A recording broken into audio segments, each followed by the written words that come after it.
Hola, ¿qué tal? Bienvenidos a una nueva entrega de Fútbol y Algo Menos. Fútbol y Algo Menos es un espacio dedicado al fútbol desde una perspectiva un poquito mamerta, un poquito de ciencias sociales, un poquito de política, un poquito de esto y un poquito de lo otro. Recibamos a Laura Sánchez. Laura, buenas noches, ¿cómo estás? Buenas noches, Johnny. Muy bien, muchas gracias. Lista para pegar. ¿Lista para pegar? Hoy vamos a pegar, hoy traemos los guantes de boxeo, o sea, se están desarrollando las justas. ¿Sí? Me encantan las justas para referirse a los Juegos Olímpicos en Tokio, en el país de El Sol Naciente. Hoy vamos a entrarle de frente a los lugares comunes porque tenemos motivos para hacerlo. Entonces, allá están los pugilistas puestos con sus guantes. Acá estamos nosotros listos también para pegar. Vamos a hablar de periodismo deportivo y sus carencias y precariedades. Arranquemos de una, Laura. ¿Periodismo deportivo acá en el país es sinónimo de fútbol masculino y de mayores? O sea, el que hable de fútbol de mayores ya hace periodismo deportivo en el país. Pues sí, básicamente porque el fútbol es el deporte más popular, pero pues está muy lejos de ser el deporte más ganador en el país. Sin embargo, solamente con saber un poquito de qué está pasando en el FPC y saber un poquito de qué está pasando en las grandes ligas de Europa y mencionar eso en algún tipo de programa, ya se te considera periodismo deportivo, eh, periodista deportivo. Periodista deportivo. Si eres hombre, ¿no? Porque si eres Ok. mujer no es suficiente. O sea, si eres mujer tienes que ser bonita, además. No es solo saber de fútbol de mayores. Ya vamos a entrar ahí en eso de la apariencia, la aparición y apariencia de las mujeres en el periodismo deportivo. Hablemos de lo que tocabas, el fútbol masculino como sinónimo de periodismo deportivo. Entonces, cualquier tipo que aparezca diciendo que 4-4-2 o 4-3-3 o módulo táctico o transiciones rápidas, pase entre líneas, etcétera, ya se considera periodista deportivo. Pero ¿qué debería tener un periodista deportivo? ¿Cuál es el ideal del periodista deportivo? Pues uno pensaría que el periodismo como disciplina en general y no solamente el deportivo debería ser un espacio de cuestionamiento del poder, no solamente un lugar de discusión de nimiedades o de pendejadas como se la pasan haciendo en estos programas famosos de la televisión nacional. Sí. E internacional también. Vamos a hablar de los argentinos porque no hemos hecho en este podcast, casi no hablamos de los argentinos. Hoy Sí, también casi no vamos a hemos hablar. hablado de los argentinos. Ya es hora de hablar Sí, de los argentinos que hasta ahora nos deben estar escuchando allá en Buenos Aires mientras se desgustan un delicioso guisado de sí. gato. Bueno, Un saludo a es, Miguel Simón, ¿no? Esto no es para él. sí, Este esto no es podcast no es para para él, él. no, no, él no come gato. Bueno, esto, sigamos con el, sí, exacto. Entonces, se quedan en mencionar cualquier discusión, Viera o Armani, o Messi y Cristiano, o que es peor si irse a la B o perder la Copa Libertadores contra tu máximo rival, y ahí con eso rellenan el espacio, y eso les basta para ser considerados periodistas deportivos, ¿no? Ahí hay mucha cultura del entretenimiento basura que ha ido predominando en los medios, ¿no? Total. Y que se recicla año tras año porque todo el tiempo son los mismos temas. No hay una variedad, no hay un cambio. James se fue del Real Madrid hace un montón de tiempo y todavía se sigue hablando de la pelea entre Zidane y James y eso todavía es tema y eso todavía se recicla y todo el tiempo lo mismo y no hay nunca, es que se nota que no se pone esfuerzo en investigar, sí, que no hay una Ujú. perspectiva real de hacer el trabajo, sino que se sientan ahí todas las tardes o todas las noches o a la hora que sea la franja que les ponen a hablar de lo mismo que hablan siempre. Y, volvi- Entonces, y volviendo a esa parte de la esencia que tiene el periodismo, que es ese cuestionamiento al poder, al establecimiento, ¿cierto? De cuestionar, de plantear preguntas incómodas, de investigar, de indagar, de poner en conocimiento de la opinión pública lo que el poder no quiere que se conozca, que se supone que esa es la esencia del periodismo. ¿Será que quienes están tentados a hacerlo, quienes quieren hacer periodismo deportivo de orden investigativo, sienten que se hacen un harakiri si empiezan a hacerlo, que van a terminar de pronto grabando solo videos de YouTube porque todas las cadenas importantes los van a mandar para la casa, les van a cerrar las puertas? claro, es muy probable y más con ese monopolio que hay cada vez más fuerte del control de los medios. Aquí en Colombia creo que hay un solo canal de transmisión de fútbol y además es el mismo canal que transmite las noticias, que es RCN y Win Sports, Sí. de los mismos. Y ahorita Disney, Fox y ESPN son la misma vaina, entonces es el mismo monopolio, o sea, no hay la posibilidad de que haya ni siquiera contradicción entre los periodistas porque todos trabajan para el mismo jefe. Entonces, lastimar a ese jefe es suicidarse prácticamente. Es muy difícil realmente tener un proyecto independiente de periodismo donde se puedan hacer ese tipo de cuestionamientos y que tengan el eco que tienen las grandes cadenas. Creo que se han hecho intentos y aquí hay algunos bacanos, pero es muy difícil realmente llegar a ese punto. También es cierto que ni siquiera desde la competencia que tienen estos grandes grupos económicos en los medios se da un atisbo de investigación, ni siquiera por la competencia. Por ejemplo, uno pensaría, bueno, si RCN y Win Sports son los dueños del FPC, pues ¿por qué Caracol no indaga y investiga sobre los escándalos que tiene el FPC, ¿cierto? ¿Por qué no empiezan a mirar qué pasó con eso de la creación del canal Win Más? ¿Por qué no le pegan? Y viceversa, RCN debería entonces investigar todos los escándalos que hay en torno a la Selección Colombia, del tema de de la reventa de boletería, cosas así. Todos los escándalos que ha habido en la selección o en el fútbol profesional colombiano, pues da como para que al menos por la competencia que tienen, pues lo hicieran, ¿no? Pero acá queda claro que ahí es como un pacto mutuo de no agresión entre gente que tiene muchísimo poder y muchísima plata. Claro, pues si se pone uno a escalar y a escalar, yo creo que llega a todas las mismas personas. Tampoco, o sea, hay una noción o una idea de competencia que realmente puede que no se cumpla tanto en la realidad. Qué Pero además de fachada. todo, sí, quizá. Pero además de, pues de ese tal pacto, se vuelve también un tabú, ¿no? O sea, como que el periodismo deportivo se volvió un lugar común en el que solo se habla de deporte y pues como decimos de fútbol y de un De fútbol fútbol y ya. aislado del contexto. O sea, una cosa que como si existiera independientemente en una burbuja, sin afectaciones de nivel político y económico, pues que sabemos que eso para nada es cierto. O sea, lo vemos todos Ujú. los días, lo estamos viendo en los Juegos Olímpicos, lo estamos viendo todo el tiempo en todo el deporte porque todo el tiempo hay escándalos, todo el tiempo pasan cosas. Pero no, se reporta que Millonarios ganó 2-1, que el Pereira ascendió a la primera división y ya. Eso es lo que Que, es que la el, sección del que el noticiero. Cúcuta desapareció, reportan eso. Un abrazo a nuestros amigos hinchas del Motilón, Andrea Guerrero. del doblemente glorioso y hoy desaparecido Cúcuta Deportivo. Sí, un Mm, abrazo a Andrea Guerrero, que es hincha del Cúcuta Deportivo. Que debe estar Andrea, escuchándonos. Andrea Guerrero que encarna, y uno digamos que podría tirar varios nombres de aquellos periodistas que desafortunadamente encarnan lo que no debería ser un periodista deportivo, ¿no? O sea, esto no tiene que ver con odios ni tiene que ver con temas personales porque qué odios podría tener uno con una persona como Andrés Maroco o como Casale o como Andrea Guerrero. Son personas que uno no conoce, pero que ha visto a través de la pantalla está uno en capacidad de evaluar su tarea y la tarea de gente como ellos pues es bastante mediocre. Ricardo Henao Calderón, el subteniente del comentario deportivo, como lo llama Martín de Francisco, o el mismo Ricardo Rego, que lleva 12 o 15 años apareciendo en el Tour de Francia para decir una jornada más en la ronda gala. Hoy ganó fulano de tal, Perencejo de tal salió segundo a tantos segundos, a tantos minutos.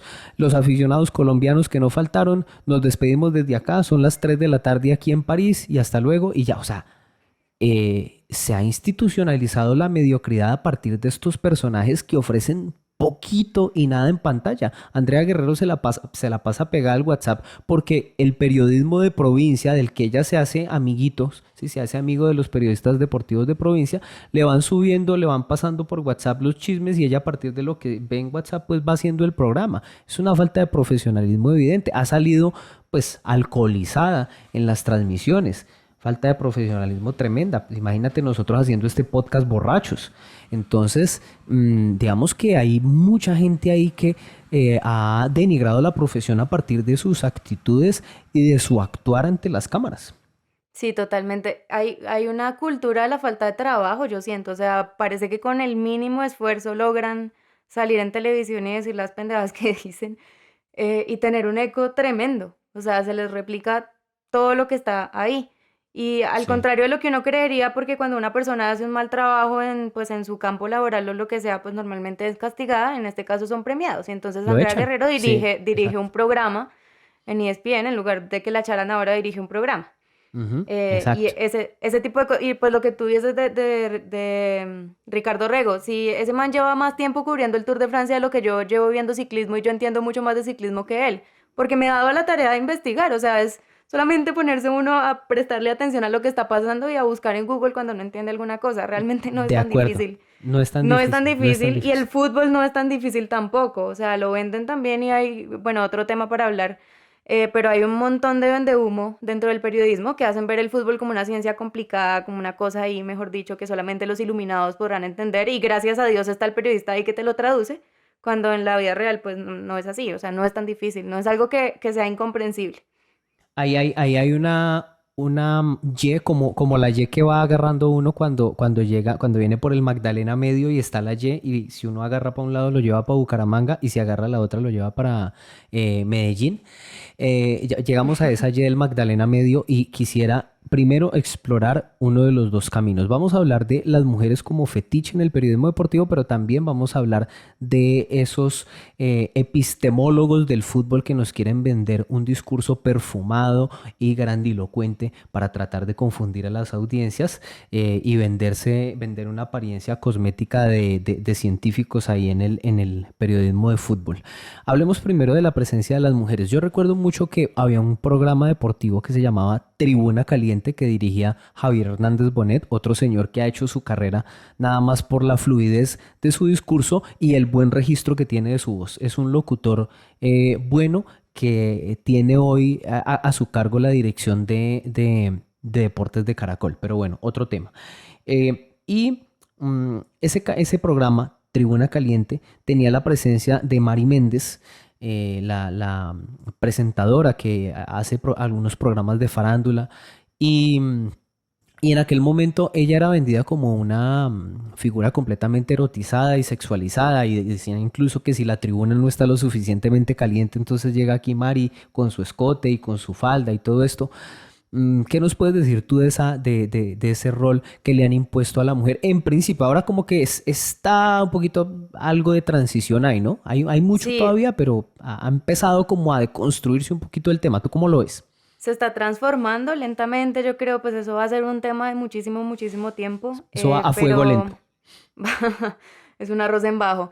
Pero el tema con el periodismo es que, pues el periodismo deportivo, el periodismo en general, pero el deportivo en particular, pues siempre ha sido un campo supremamente masculino y masculinizado. Entonces la presencia de mujeres, pues es vista solamente como un accesorio, no, o sea, se vende de pronto como la necesidad de la presencia de una mujer, pero para apelar a un público masculino y entonces tiene que cumplir este rol que cumplía Mari Méndez o tiene que cumplir de pronto el rol O de Sheila García Angélica o Camacho, Angélica la hinchada Camacho. que también, que era hipersexualizada en fuera de lugar. Exacto. Y por ejemplo, Sheila a mí me parece que hace bien su trabajo porque ella pues es una presentadora de noticias y pues se dedica a presentar y eso, pero parte de la razón por la que Sheila presenta Win Sports es porque es una mujer bonita y está Ujú. ahí para eso y ese es el marketing que se le hace. Y pues ¿Cómo eso, decías eso fuera de es micrófono? ¿Bonita o hegemónicamente? hegemónicamente atractiva. Hegemónicamente atractiva. Sí, La eso es lo próxima, que uno empieza a hablar así cuando estudia ciencias sociales. Me disculpo con la audiencia. no, no, tranquila, ahorita que vea a mi esposa le voy a decir, te ves hegemónicamente atractiva. A ver qué Entonces, me dice, a ver qué me dice. entonces, pues se cultiva esa imagen de que esa es la presencia de la mujer en el espacio del periodismo deportivo y eso es muy difícil de trascender. Creo que poco a poco se están Sí. haciendo, o sea, porque en ese sentido, pues la opinión como tal sobre el deporte de la mujer no vale para nada, ¿sí? La mujer solamente está ahí como un accesorio. Pero eso se está Sí. transformando y pues cada vez hay más mujeres analistas, una muy buena colombiana, Sara Castro, Sara que Castro, ya sí, lo ha hace, lo tenido hace un bastante poquito bien. más de pantalla, ella lo hace muy bien. Aquí Natalia Prieto también es una que me parece Eh, muy buena y que es una comprometidísima con el fútbol femenino. Pero también está, por ejemplo, Morena Beltrán, que es una argentina, que también es muy Morena buena. O Beltrán, sea, bastante joven, ¿no? Tiene como 22 sí, años. Es 22 muy joven. 23 años, es súper joven, tiene Sí. una franja en ESPN y pues tiene un Twitter súper activo también donde todo el tiempo ya está publicando sus análisis y esto. Pero pues ninguna de estas mujeres tampoco desafían fuertemente los estereotipos, porque es muy difícil que en pantalla, por ejemplo, esté una mujer negra o una mujer trans o una mujer gorda. Todavía este tipo de cosas no. Entonces se está transformando, pero es lento el cambio. Y pues todavía De a para que las poquito. mujeres tengan una opinión en el deporte falta mucho porque se sigue, por ejemplo, explotando la posición de periodistas como Melissa Martínez o como Andrea Guerrero que están ahí Ujú. porque son bonitas, o sea, porque no le Sí. aportan nada al análisis del programa. Sí, son modelos, o sea, muy seguramente podrían ser modelos o no sé, digamos, Uno acá a veces cuando habla desde las ciencias sociales, a veces se crea la ilusión de que el discurso va en contra de la gente atractiva, de la gente bonita. No se trata de eso, ¿no? Se trata de que, pues, el hecho de que tú seas bonito no te garantice las oportunidades laborales que tus competencias no te garantizarían, ¿sí? O sea, dicho de otra forma, uno podría decir que Miguel Simón podría verse como un actor de Hollywood o podría verse como yo, e igual pues sería el gran periodista deportivo que es, ¿cierto? Eh, Exacto. Y que Miguel Simón es un hombre, entonces no importa cómo se vea, porque igual lo que exactamente, importa es que exactamente. Miguel Simón es Ahí un sí es el excelente contenido. narrador, es un Ujú, man que hace su trabajo, es un tipo que te tira datos de la cultura griega por allá, de los griegos antiguos cuando juega al Olympiacos, sí. Pero por ejemplo, pero entonces es para un hablar de hombre, una entonces mujer, si a fuera una pesar de que no mujer, está, ujú, a pesar de que no mm, está no tiene que ver con lo deportivo, Diana Uribe, por ejemplo, es una mujer que no nos interesa cómo luzca, ¿sí? No nos sí, porque interesa. nos interesa escuchar lo que está diciendo y ese sería el Exacto. punto, o sea, eso es lo que a lo que aspiraríamos en el escenario del periodismo deportivo, pues que nos interese es lo que está diciendo ella, cuál es su No punto cómo de se ve. vista, su análisis, cómo trabaja y no cómo se ve. Sí, de acuerdo, de acuerdo. Sí, ese es el tema que, digamos, a la hora de hablar de igualdad, que pues es imposible hablar realmente de igualdad o de equidad, el tema del periodismo deportivo, porque pues todavía hay una hegemonía bastante grande del periodismo deportivo masculino, y desafortunadamente eso le ha abierto la puerta o ha dado una plataforma para que mucho mediocre se vaya a hacer cualquier cosa. Y mediocres venidos de todos lados, o sea, lluvia de mediocres, vienen mutan desde la locución de emisoras locales, desde el DJ que se volvió periodista deportivo, se acostó DJ y se despertó periodista deportivo, o el exjugador de fútbol, por ejemplo, Farid, miren, para los que nacimos en la década de los 80, Farid Mondragón es un ídolo futbolístico porque nosotros atestiguamos la defensa que hizo él de la selección Colombia contra Inglaterra en Francia 98. Ustedes no se imaginan lo que era estar apretando, ustedes ya saben que aprieta uno en esas situaciones cuando los ingleses se venían todos, o sea, hasta Margaret Thatcher estaba en el área nuestra cabeceando y metiéndonos peligro cada 3 segundos y Mondragón conjuró por lo menos unas 20 situaciones clarísimas de gol contra Inglaterra. Mondragón en ese momento tuvo una de las actuaciones individuales de un futbolista colombiano más destacadas que yo haya visto en mi vida en cualquier torneo. Eh, pero, Pero luego pero, habló y lo escuchamos hablar. O sea, pues por lo menos para mí que no lo vi en el Mundial del 98. De todas formas, lo vimos en 2014, que en era un momento 2014 de rompiendo el euforia récord y todo eso. colectiva, rompiendo el Ujú, récord contra muy Japón, esa emotivo. foto Ujú, hermosa que le da el beso a Peckerman y todo. Y si Farid Mondragón se hubiera retirado de la vida pública en ese momento, estaría en un cuadrito en la sala de la casa todo el mundo, de acuerdo. porque lo queríamos mucho. O sea, era una persona, un referente, Sí, pues, muy, muy sí. adorable. Ujú, de Pero acuerdo. habló, se puso a hablar en Sí. televisión y nos dimos cuenta de que no sabe, o sea, no es un buen No se sabe comentarista expresar deportivo. y exacto. Y entonces yo lo que digo es, pues es un saludo a Farid que muy seguramente nos está escuchando. Mira, Farid, yo podría contratar al mejor preparador de arqueros del mundo porque es evidente que tú has contratado seguramente a profesores, te han enseñado oratoria, te han hablado de elocuencia, te han puesto a leer seguramente uno que otro libro. Pero mira, Farid, yo podría contratar al mejor preparador de arqueros del mundo, podría ir al gimnasio un año entero, romperme el lomo, hacer preparación de cardio, de todo, y eso no me daría a mí las condiciones por más que trabajara y por más que me esforzara, no me daría las condiciones para tapar, para ser titular de la selección Colombia, de Independiente de Avellaneda o de un equipo en Turquía como tú lo fuiste. ¿Por qué? Porque no tengo las condiciones para eso. Entonces, de la misma forma, por más que tú te prepares, por más de que pagues clases de histrionismo, de actuación y de lo que sea, pues no te da para los grandes medios. Tal vez podría ser cronista de, no sé, la Voz de Tuluá o de alguna otra emisora local, pero pues como que para estar en la pantalla frente al escrutinio, a la evaluación de una audiencia que es feroz y que es masiva, pues es evidente que tienes muchas carencias, ¿no? Un abrazo, Farid, te queremos mucho por tu rendimiento contra Inglaterra. Otra, pues, o sea, Hablemos me ahora. parece, Dale. me parece que lo triste de la situación, pues, no es realmente si Farid es bueno o malo, o sea, lo que venimos hablando, sino cuánta gente cuántos pelados, peladas se preparan para ser periodistas deportivos, para ser analistas, para comentar y no tienen la oportunidad porque hay un exjugador o porque hay una modelo o porque hay un comediante o Ujú. porque hay un tipo que, por ejemplo, Daniel Pérez es famoso a nivel sudamericano porque dijo que Independiente del Valle no existía y luego vino Independiente del Valle y goleó a Junior y ganó la Copa Sudamericana. No, Ujú, de acuerdo. así, la ganó. Y él se hizo famoso con eso y pues claro, generó indignación y todo el mundo diciendo que el tipo tan mediocre, que no sé qué, que mal periodista, pero pues es que mala prensa no existe, ¿cómo es? El lugar común también. No Sí, sí, existe la esto, mala no, no prensa, existe, no existe la la mala mala publicidad. publicidad, Sí, ajá. sí, la mala Y se publicidad no hizo existe, sí. famoso en todo lado y pues en Ecuador la indignación y todo eso, pero pues eso a Daniel Pérez no, pues no le lastima porque lo que le genera es más rating. Exacto. Y mira que tú estás abriendo ahí una puerta importante y es cómo el periodismo deportivo para generar popularidad se convirtió en crear tendencia. Bueno, y no solamente el deportivo, porque eso lo vemos con Vicky Dávila cada rato, pero entonces en crear tendencia a partir de cualquier cosa. O sea, lo importante es que hablen de nosotros, hablen bien o mal. Y entonces es común que empiecen a tirar frases de ese tipo. Frases, la final ya está liquidada, no se debería jugar. Frases tipo, fulanito de tal es mucho más que Messi. Si tal jugador estuviera, que eso es bastante de los argentinos, ¿no? Mira que a Lewandowski lo traes a la cancha de Platense y no la toca, viejo. ¿Sí? O sea, cosas de ese tipo para crear ruido, ¿sí? Crear ruido, llamar la atención y a partir de ahí capturar audiencia. Y desafortunadamente la ecuación les funciona.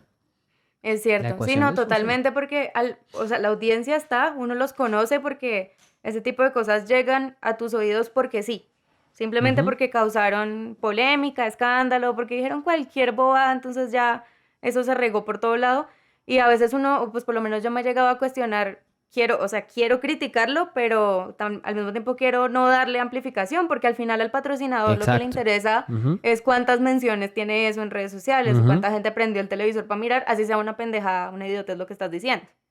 Entonces, me he debatido entre si Sí. debo criticarlo o no, pero pues acá estamos criticándolos igual. Un saludo a Daniel Pérez, que también debe estar Claro, escuchando. exacto. Acá claro, le estamos dando difusión entre las 17 personas que nos escuchan. Un abrazo a nuestros 17 oyentes. Hablemos ahora un poco de marca, mercadeo y mediocridad, las tres M's que se toman en el periodismo deportivo.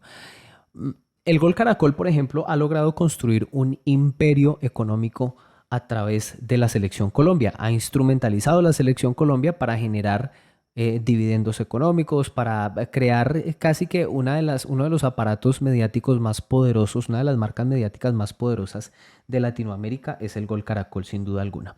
Y digamos que nos han impuesto las voces de la Selección Colombia. William Vinasco pues no fue impuesto, casi que se dio de forma orgánica como en su momento Edgar Perea. Hubo mucha gente, hablamos fuera de micrófonos, que hizo esa transición de un periodismo deportivo que se hacía primero desde lo radial, ¿no? El periodismo deportivo entonces tiene sus orígenes cuando se empezaban a hacer las primeras crónicas del deporte por allá en principios del siglo pasado. El deporte era un tema de élites, de clases sociales altas, de la alta sociedad y pues había una que otra gaceta, uno que otro informativo sobre lo que pasaba, un cubrimiento así mínimo. Eso se fue transformando entonces con la llegada de la radio, naturalmente. Se van a marcar unos hitos a partir de la llegada de la tecnología, como en casi todas las profesiones, y la llegada de la radio le abrió espacio a los locutores. Y mucha gente empezó a vivir entonces a partir de su voz. A partir de lo bien que sonara, de si tenían fluidez, cadencia, como el caso de Ricardo Rego, Ricardo Henao Calderón, todos los Ricardos de Manizales, Carlos Antonio Vélez, Hernán Peláez también. Yo lo amo al doctor Peláez, pero el doctor Peláez está ahí porque pues tiene una voz muy amena, ¿no? Uno escucha la voz de Hernán Peláez y se siente en casa, no importa en dónde esté. Entonces como que hay gente que ha vivido gracias a la forma en la que suena su voz y después con la llegada de la televisión siguieron apelando a lo mismo y como que se acostumbraron a vivir de lo bien que les sonaba la voz y no estudiaron más, no hicieron más, no investigaron y nos dejaron de herencia este periodismo deportivo que lo que hace es congraciarse con el poder, tirar lugares comunes y hacer preguntas como que quién es más bonita, si la mujer de Messi o la mujer de Cristiano, por ejemplo, ¿no? Sí, eso, o sea, suena a chiste, pero esa anécdota, eso realmente pasó en Saque Largo, en el programa de Win que reúne lo peor de lo peor del Desastroso, periodismo sí. deportivo. es un desastre y el tema de discusión era quién tenía la esposa más bonita. ¿Qué es eso, por Dios? Pero sí, lo que Imagínate. dices es cierto y creo que también, o sea, ahorita con el tema de la llegada de Javier Fernández al fútbol colombiano nos hemos dado cuenta de lo mediocre que es, porque estábamos muy acostumbrados a su narración de la selección Ujú. Colombia, o sea, como que esa marca de Gol Fue impuesto. Caracol Ujú. fue impuesto totalmente y pues realmente el man pues mucho trabajo no tenía porque la selección Colombia juega 5 partidos al año. Exacto. Y son casi siempre los mismos jugadores, entonces no tiene que aprender los nombres, Aparte que las pero eliminatorias de acá de Sudamérica la disputan desde hace 25 años la los misma gente, mismos, ¿no? sí, Vidal, Marcelo Suárez, Martins, Cavani, sí, Charles Dios, Aranguis. Dios mío. Sí, Sí, yo me quedé calvo viendo jugar a toda esta gente. yo creo que Moreno Martins debutó antes de que yo naciera. Tranquilamente. Em, entonces, son los mismos tipos, no se tuvo que aprender mayor cosa y pues además son las mismas selecciones y los mismos países. Y luego lo pusieron a narrar fútbol colombiano y pues nos dimos cuenta de que ni siquiera se pone a la tarea de investigar cómo se llaman las personas sobre las que va a hablar en un programa que tiene no sé cuánta audiencia. No se Exacto. pone a la tarea de eso y además Ujú. de todo no sabe nada de lo que está pasando en el En campo. la cancha. Ni siquiera entra a Wikipedia, ni siquiera No, eso. nada, ahí fuera de lugar y entonces él dice, ay, saque de meta. Sí, Se demora en sí. darse cuenta de que es un tiro de esquina y no un saque de arco porque nunca está mirando para dónde apunta el árbitro. Hay un signo que demuestra mucho de si un narrador conoce o entiende el juego y es a partir de saber que fulano de tal ocupa tal posición, entonces es más probable que si la pelota cae a ese sector, pues la agarre fulano de tal, ¿cierto? O sea, el marcador derecho es Nilson Castrillón, entonces si la pelota cae en zona defensiva del Tolima, o en el sector derecho, pues es probable que Nilson Castrillón la tome. Ellos no tienen, el cantante del gol es un tipo que no tiene ni idea. O sea, él podría decir que ahí la agarró Mondragón o la agarró Falcao porque no tiene ni idea. Pero pues está muy posicionado porque es una voz reconocible que hemos Exacto. escuchado durante mucho tiempo y ya se quedó El ahí. trabajo de la marca y del mercadeo que Ujú. institucionaliza la mediocridad, Es desafortunadamente, cierto, porque lamentablemente, pero o sea, yo siento que eso es algo que se reproduce mucho en el fútbol y pues bueno, igual porque este es fútbol y algo menos y porque estamos hablando de periodismo deportivo colombiano, nos centramos en el fútbol. Pero por ejemplo, en las narraciones de ciclismo en Colombia ya nos acostumbramos a escuchar a Goga. Y Goga es Goga. una excelente narradora y es una muy buena conocedora del deporte que narra. Entonces ella ya tiene su marca. Goga es la esposa de Gago. No, o sea, tenía que hacer de chiste de tío, tenía que hacerlo. O sea, no podía irme a dormir sin hacerlo. Cotizaste 45 semanas a pensión con ese chiste. Sí, claro. Goga es una gran narradora, es una gran conocedora del deporte y además es una mujer que trabaja, o sea, ella produce contenidos para Señal Colombia o Caracol, donde sea que esté narrando y además de todo tiene un blog y además de todo tiene un podcast. Exacto, se Sí, les ella nota el trabajo. está, exacto, ella está todo el Ujú, tiempo comprometida con su labor. Y por ujú. ejemplo, un ex deportista que al contrario de Farid Mondragón sí lo hace muy bien es Santiago Botero, es un gran comentarista de ciclismo. Santiago Otero. Entonces, uy, Santi, Sí. te amo, Santi, gracias por escuchar nuestro podcast. Un hombre, perdón por lo cosmético. Un hombre muy guapo, ¿no? Un hombre muy Bello, guapo. bello, un hombre bello. Un hombre guapísimo. Esto, instantes finales de fútbol y algo menos, o recta final para acuñar un Ricardo Orreguismo, recta final de fútbol y algo menos.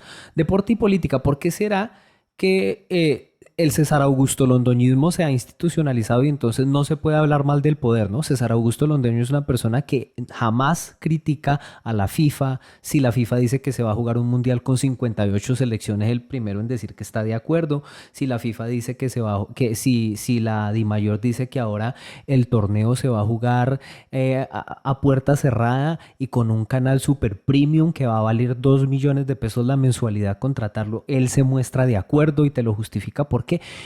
Y entonces se evita cuestionar al poder, pero también entonces se evita hablar de política porque es que yo no soy periodista de política, lo mío es el deporte, a mí me pagan es para hablar de fútbol y yo hablo de fútbol y ya.